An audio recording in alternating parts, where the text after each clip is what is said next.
چی گپ شده؟ بیا حمله شده کنم سب نه بیا اینجا ساچ الله چی گپ شده؟ اینجا ساچ اینجا اینجا ساچ بیا خاله من چی گپ شده مدرسه رنگ میاد برو سفید پرید نتر سفید پرید می سفید هستی برو کورتیت بکش لوکس است کورتیت لوکس است نه چی کورتیت لوکس میخوایی؟ است کار است اینجا کی میاد؟ گوش است تو خدا جگر خون پرده نه خدا جگر خون بینی آمد موسی بینی بختر حالا چریت به خود سقیل سایب میاد سقیل خدا جگر خون میاد این از اینجا بفهم نمیشه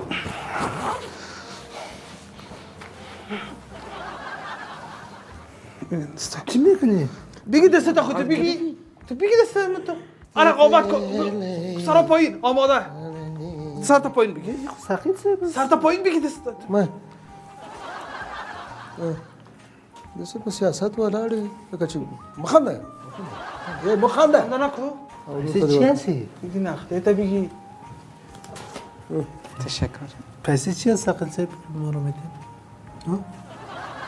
پیسې چی است خو که به معاش میگیره معاش خود توضیح میگیرم سر مامورین این زکات معاشم است زکات برای کسی میشه خیرات برای کسی میشه که ضرورت داشته باشه شکر الحمدلله معاش دارم اومدیم اینجا کار میکنم از معاشم زندگی من تیر میشه ضرورت ندارم سړی مړی نه ده و نوم د فتح خان هیچ ما میگیرم گوشت نمیخورم قد کچالو گذاریم میشه رقم منت اخ نمیوردن سایز که شما خیرات معاش دارم میدیم برای کسی میخوایم 500 روپیه کمک کنین ما از خود مدیر بخش داریم داو بتن امیر د بین پاکت کار کسا بگی پیسه را بگی نمیخوایم که میتونه دستاده شو نمیخوایم آفرینه اگر شما میخواین که آبروی ما نره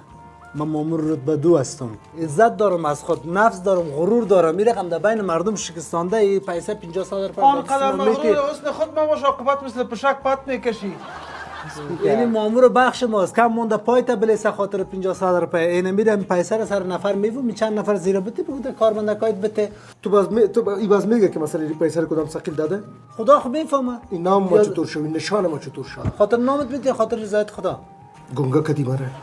گنگا کدی بالمقطع بگی خیر است بالمقطع گنگا کدی ما مدیر صاحب ما گفتم که سرزی مردم زیاد درس نخوانه سرزی مردم سرزی ملت زیاد درس نخوانه ما سرزا توضیح کنی عکس باز ما در فیسبوک پرته ای